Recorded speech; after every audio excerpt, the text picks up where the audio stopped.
Трэці нумар альманаху «Апостраф». Літаратурныя зацемкі. Свежы нумар «Апострафа», чамусьці мне ён упарта адгукаецца на імя «Апокрыф», той жа дзеяслоў, толькі як бы некананічны, прыцягвае ўвагу вершамі Андрэя Хадановіча і Анатолія Івашчанкі. Два паэты-постмадэрністы з поўным наборам алітэрацыяў, нечаканых параўнанняў і ўнутраных цытатаў, настолькі розныя сваімі інтанацыямі, проста як асобныя бальшакі ў бяскрайніх прасторах стылю. Хадановіч іранічна ўпісвае ў верш вясёлыя ў двукосцях радкі пра будзённасць. Гэта нібыта горкая іронія, але весялосць хаваецца ў інтанацыі. Гульнёю словаў працяты, як звычайна, увесь Хадановіч. Не хапае школьных лінеек на занятках палітінквізіцыі, толькі фізіку здалі неяк, 8 хіміі далі фізіцы. Тут яшчэ пытанне, ці даюць 8 гадоў хіміі, пэўне ж за экстрэмізм. Перабольшанне гучыць як іронія з цяперашніх судоў за вальнадумства. Гульня – фірмовая рыса паэта-постмадэрніста. Яна нараджаецца таксама з цытавання ад Францішка Скарыны да Віталя Рыжкова. І дыхаць боль не дае, і ў плечы ўціскаеш голаў, бо пчолы вуллі свае бароняць ад нашых пчолаў. Замкнёныя на ключы усе брамы пекла і раю, і гаснуць зоры ўначы, бо гэты свет памірае.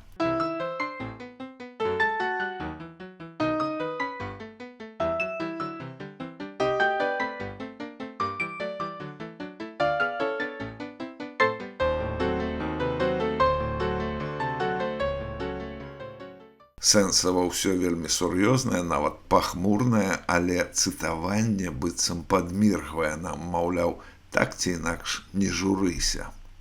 Простае ўрэшце жаданне прабіваецца праз цытаты, метафары ды слоўцы на слыху. Ці можа трымаць драматычны настрой слова стопудова. Прабіваецца жаданне, вядомае ўсім. Коціцца зорны табар над ставочкам басё. Хочацца без метафор, каб дадому. І ўсё.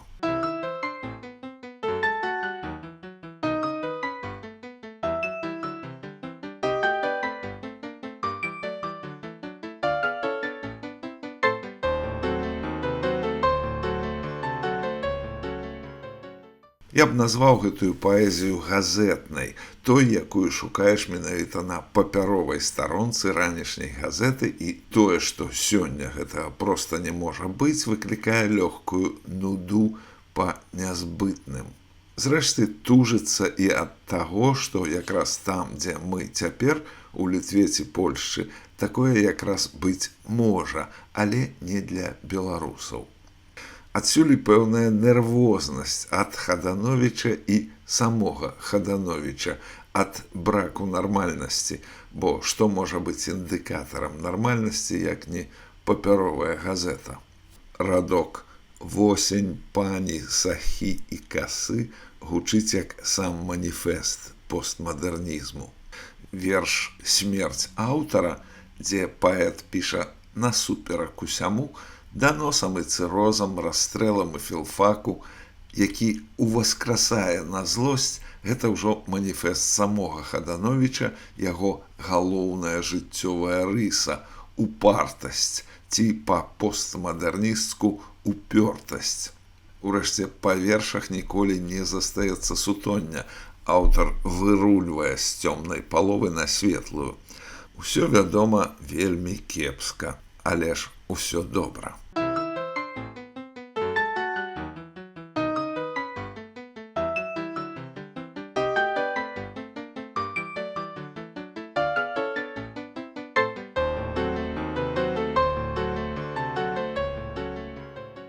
Хадановіч настроены пазітыўна, чаго пра Анатолія Івашчанку не скажаш. У чым тут сакрэт? Той самы стыль з зыркімі слоўцамі і алітэрацыямі, але Івашчанка, бадай, больш слаісты ў цытаванні, як, напрыклад, радок «Як завяшчаў у палмензах» рассыпаецца на кантамінацыі. Ад савецкага штампу «Як завяшчаў вялікі Ленін», што яшчэ мае адгалінаванне «Як завішчаў», то бок заверашчаў вялікі Ленін, і вось усё дакацілася да упаўнаважанага па нарыхтоўках, як зрэшты і расшыфроўваецца ў палмензах, і якога ў літаратуру прывёў Зміцер Бартосік.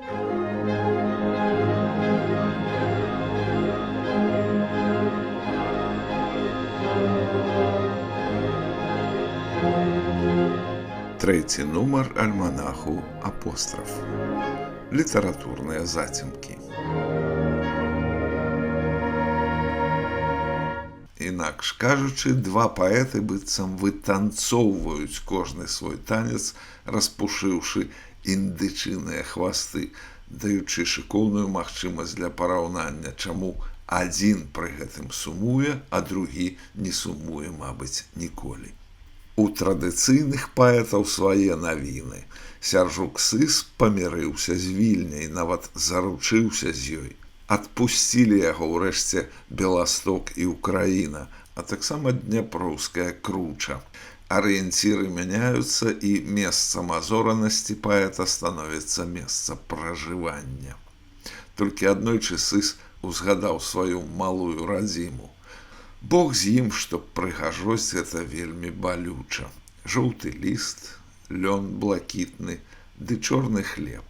І абшар у смузе над Дняпроўскаю кручай.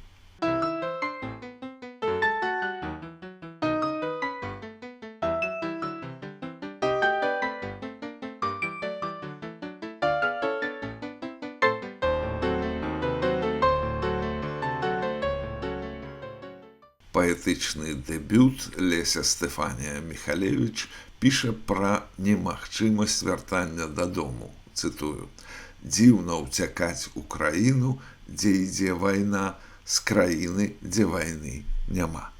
Канец цытаты. Парадоксы часу прыносяць пэрлінкі паэтычных назіранняў і надаюць ім эксклюзіўнае гучанне. Хоць, падумаўшы, толькі ў 20 стагоддзі ў беларусаў такіх казусаў здаралася мноства. І хто на краіну, дзе вайны няма, можа з пэўнасцю сказаць, што яе там няма.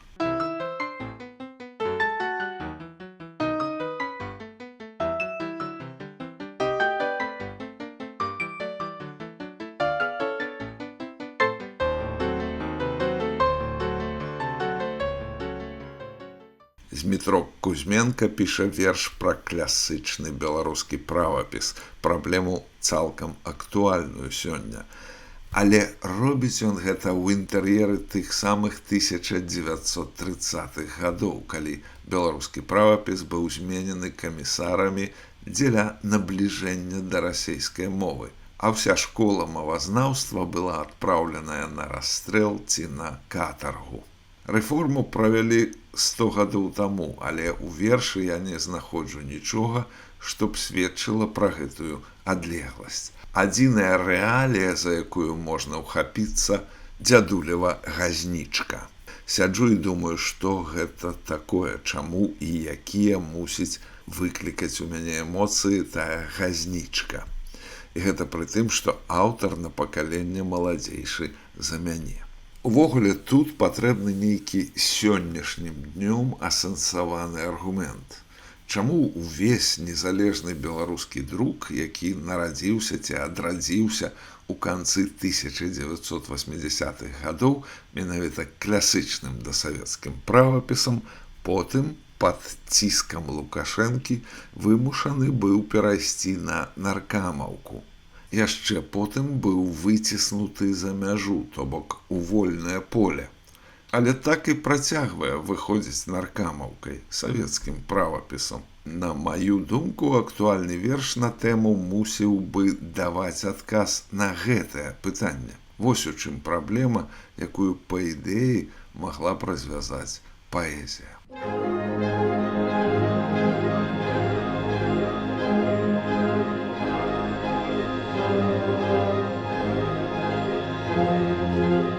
Трэці нумар альманаху «Апостраф». Літаратурныя зацемкі. Алесь Пашкевіч зусім нядаўна апублікаваў сваю дакументальную аповесць пра паэта Алеся Гаруна, у тым ліку пра яго 10гадовую ссылку ў Сібіры ў пачатку 20-го стагоддзя. А кабета-навукоўка з тых далёкіх архіваў, якая дапамагала Пашкевічу збіраць матэрыял, у прыдачу даслала яму справу іншага беларускага паэта і паўстанца, які пакутваў у Сібіры ў папярэднім 19 стагоддзі. І вось прычэпам да Гаруна з'яўляецца тэкст «І я сказаў табе жыві» дарогамі паэта і паўстанца Адама Свентаржэцкага. Жанрава гэта працяг адкрыцця той Беларусі, пра якую не расказваюць у школе, якое доўжыцца ад 1960-х гадоў. З кніг Сцяпана Александровіча, Геннадзя Кісялёва, Адама Мальдзіса, Арсеня Ліса, Геннадзя Кахановскага, Язэпа Янушкевіча і многіх даследнікаў, якія адкрывалі тую Беларусь, яе герояў і падзеі, якіх у афіцыйным уяўленні няма. Насамрэч, гэтая Беларусь, яе літаратура да сёння ўяўляе сябе бяздонны скарб. Цяжка падумаць нават, колькі было тых адраджэнцаў і ўсяго іхнага плёну. Інакш кажучы, мы быццам дасягнулі таго ўроўню, калі адно назапашванне матэрыялу гатовае стаць няўздымным, і таму для наступнага назапашвання патрабуе якаснага кроку, падсумоўчай рэфлексіі.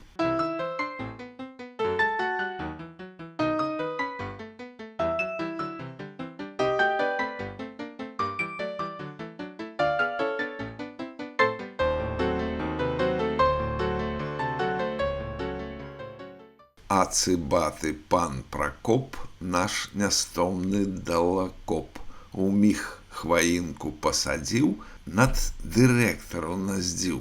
Такія вершы ў Свентаржэцкага. Пры гэтым каларытнае апісанне ссылкі вальнадумца ў Сібір жыва нагадвае сённяшнія норавы ў беларускіх турмах. Толькі што гаворка ідзе не пра сёння і не пра пачатак 20-го стагоддзя, як у выпадку Алеся Гаруна, а пра пачатак стагоддзя папярэдняга, 19-го. Ад захопу Беларусі Расіяй нічого не змянілася для беларусаў. Яны вечныя палітычныя вязні. 2 стагоддзі бяды. Аўтар спасылаецца на ўспаміны філамата Ануфрыя Петрашкевіча, з якім разам гналі па этапе і Свентаржэцкага, цытую. Становішча зняволенага само па сабе цяжкае, але яшчэ болей крыўдаў чыняць этапныя варта і афіцэры, якія кіруюць ёй. Звычайна гэта афіцэры, што вылучыліся з сяржантаў. У іх няма ніякіх добрых пачуццяў, спагады, яны грубыя, нялюдскія, гатовыя зрабіць табе 1000 непрыемнасцяў і ўсімі спосабамі прынізіць.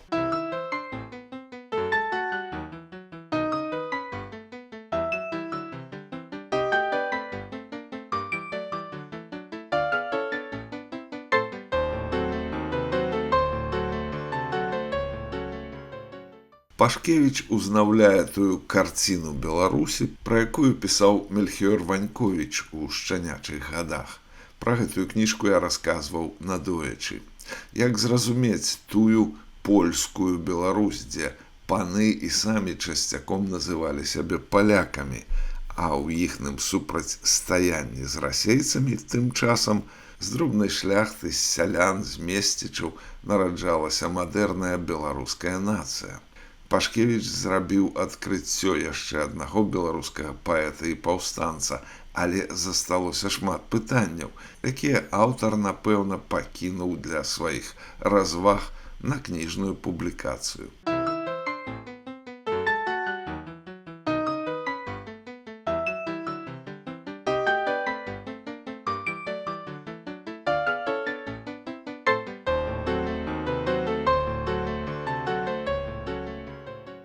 Да безумоўна ўдалых публікацыяў апострафа належыць дакументальна-мастацкі твор Янкі Трацяка «Вялікая вайна ў Дойневічах» з абнадзейвальным падзагалоўкам «Урывак з аповесці». Гэта фактычна рэканструкцыя падзеяў Першай усесветнай вайны ў Смаргонскім раёне. Тая вайна, забытая беларусамі, затуленая творамі пра Другую ўсесветную, хоць кажуць, што была яна вялікай і ў Беларусі яшчэ страшнейшай. Не буду спойлерыць, адно скажу, што чытаецца твор на адным дыханні. Падзеі і героі выпісаныя з фактаграфічнай дакладнасцю.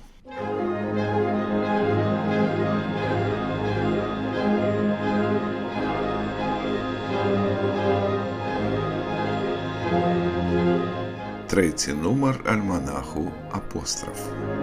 Літаратурныя зацемкі.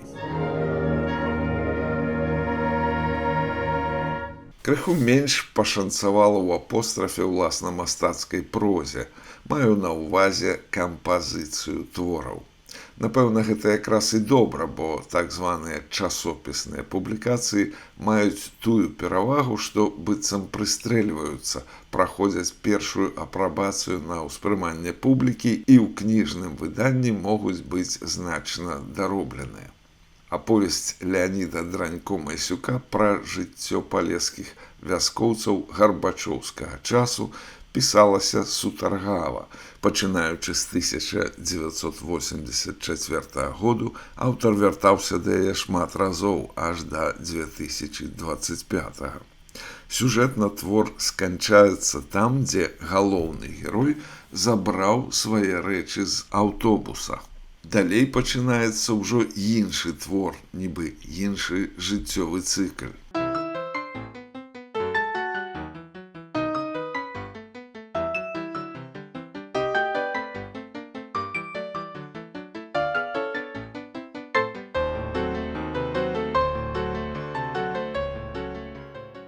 У раздзелаў з раману Валерыя Гапеева ўсё пачынаецца з прозы узорнага сацрэалізму.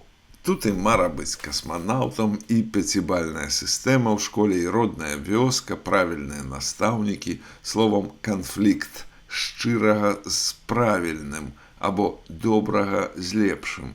Мала пераканаўчае, але завершанае ў сваёй метадалагічнай дасканаласці пісьмо. Збой здарыўся прыблізна ў сярэдзіне на слове «прэзідэнт».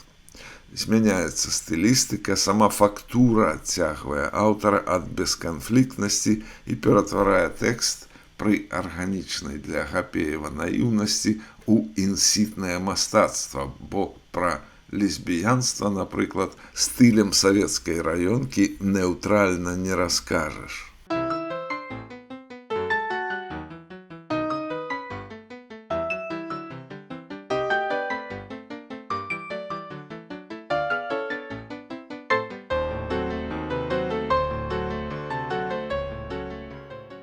У Івана Курловіча лёгкая прыгодніцкая аповесць, прасякнутая закаханасцю ў родную горадню і асацыяцыямі з польскімі баевікамі і міжваеннымі сюжэтамі. Апісваюцца падзеі пачатку Другой усесветнай вайны. Кампазіцыйная недасканаласць тут у канцы. Пачатак твору абяцаў большую разгорнутасць палатна, а канец здарыўся быццам выпадкова, быццам твор заглушылі, як рухавік, чаго ніхто з пасажыраў не чакаў.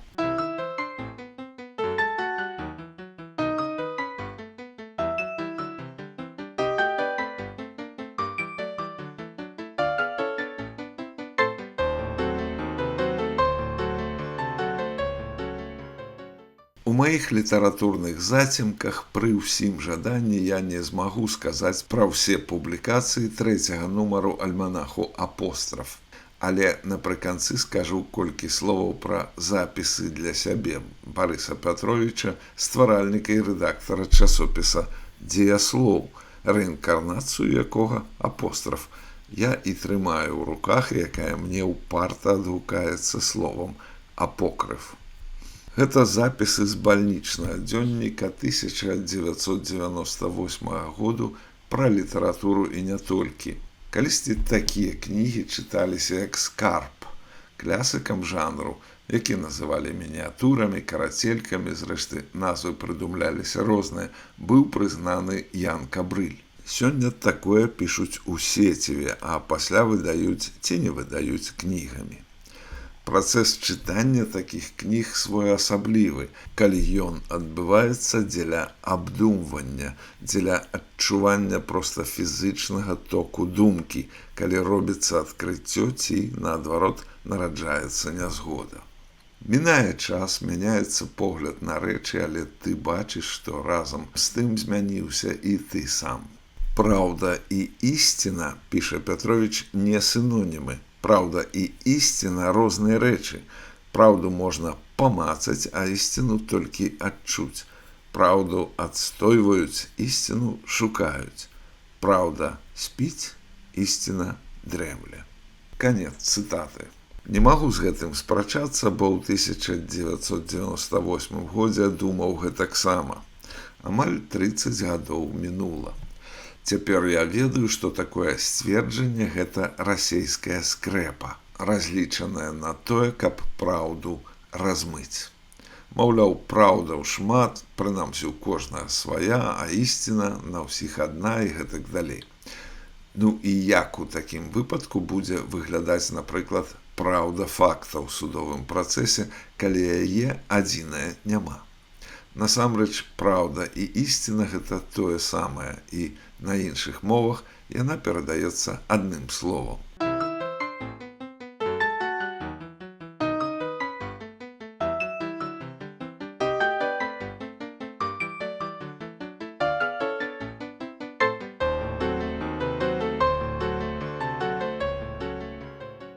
Пятровічава мысленне зусім не для таго, каб знаходзіць ды пазалочваць свае думкі, якія падаліся аўтару слушнымі. Сам гэты жанр – гэта пошук, нястрымны рух, думанне. Вось, паслухайце. Адчуваю, што я хаджу недзе блізка ад ісціны, але намацаць яе не магу. Бо калі падыходжу бліжэй, быццам нейкае зацьменне навальваецца на мяне, на мой розум. Я баюся ісці далей, каб не звар'яцець. Прынамсі, мне так здаецца. Нібы нейкі абмежавальнік стаіць у мозгу, які спрацоўвае, калі я хачу зазірнуць крыху далей, чым дазволена.